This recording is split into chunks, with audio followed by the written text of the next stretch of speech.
Hello, welcome back to my blog. মৌসুদ ব্লগে তোমাদের অনেক অনেক ওয়েলকাম জানাচ্ছি। তো আজকে সকালটা একটু অন্যভাবে স্টার্ট করলাম।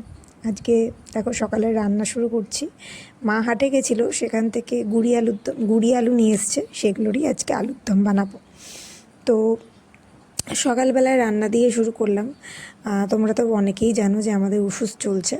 তো আজকে যেহেতু 11 দিন কাছাকাছি প্লাস ঘরের কাজ সমস্ত কিছুই করতে হচ্ছে, কারণ কালকে হচ্ছে যিনি মারা গেছেন তার খাট কাজ।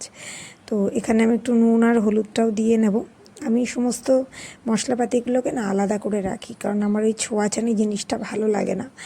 তো এখানে আমি এখন নুন হলুদটা দিয়ে নিচ্ছি।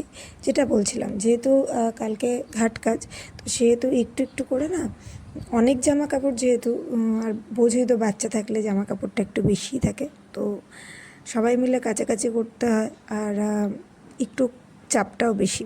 তো এখানে দেখো কতগুলো কাছাকাছি হয়েছে সকালবেলায়। এখানে তো আমার সমস্ত নাইটি বলো, আমার তোমাদের দাদাভাইয়ের জামা প্যান্ট বলো, সোনার জামা প্যান্ট বলো, আমার চুড়িদার বলো, সমস্তটা এখানে কাছাকাছি করে মেলানো হয়েছে। আমি অতটাও পারিনি যতটা তোমাদের দাদাভাই আমাকে যথেষ্ট হেল্প করে এই সমস্ত ব্যাপারে। কারণ কি, যেহেতু আমার সিজার হয়েছে, তো সেক্ষেত্রে আমি অত ভারী ভারী জামা কাপড় কাচতে পারি না। তো সেক্ষেত্রে তোমার দাদাভাই আমাদেরকে হেল্প করে।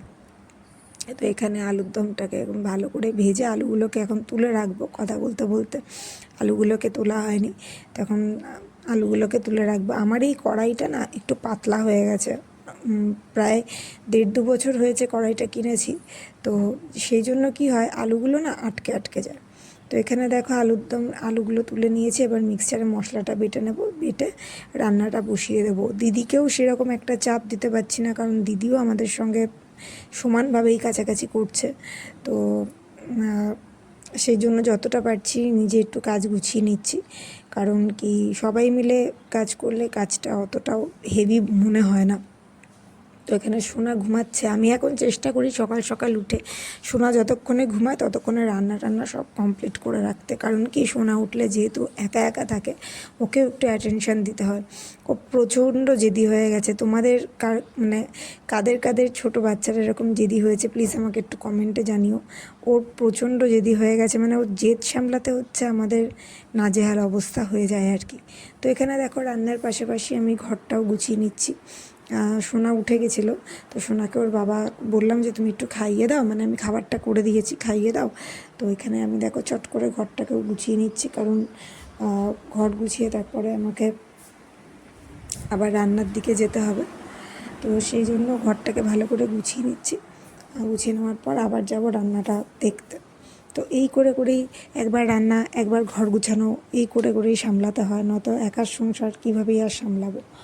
প্লাস তো এই ওষুধের জন্য কাছাকাছিগুলো রয়েইছে, তো সেহেতু সব মিলিয়ে মিশিয়ে করতে হয়, নয়তো একার দ্বারা না সবটা সম্ভব হয়ে ওঠে না আর কি। তো এখানেও সোনাকে তো সোনার বাবা খাইয়ে দিচ্ছে, আর এখানে আমি ভালো করে বিছানাটা ঝেড়ে নিচ্ছি। আমার না একদম টান টান বিছানার চাদর হবে সেগুলোই খুব ভালো লাগে, আর কুচকে কাচকে থাকে ভালো লাগে না। তো সোনার খাওয়া হয়ে গেছে, সোনাকে মুখটাও এখানে ধুয়ে নিয়েছি, আর এখানে আমার আলুর দম প্রায় কমপ্লিট। তো ভালো করে দেখে নিচ্ছি যে আলুগুলো সিদ্ধ হয়েছে কিনা। মটরশুঁটিটা দিতে প্রত্যেক দিন ভুলে যাই, পরে দিতে লাগে, তো এবারও আজকেও পরেই দিতে লেগেছে। আসলে রান্না করতে করতে ভুলে যাই কখন মটরশুঁটি দিতে হবে আর কি। তো এখানে দেখো তোমাদের দাদাভাইকে একটু দেখিয়ে দিলাম। তো আমার এখানে রান্না কমপ্লিট, আর এখানে দেখো ভাতটাকেও চালটাকে ধুয়ে রেখে দিয়েছি, পরে বসাবো। তো এখানে তোমাদের দাদাভাই একটু বেরাবে, তো সেই জন্য এখানে সোনাকেও একটু দেখিয়ে দিলাম। তো আমার রান্না তো প্রায় কমপ্লিট, আর এখন একটু বাইরে বেরাই সোনাকে নিয়ে, ভালো লাগছে না সেই জন্য। আর এখানে দেখো সোনা আগেই ওর বাবা বেরাচ্ছে বলে বেরিয়ে গেছে বাইরে।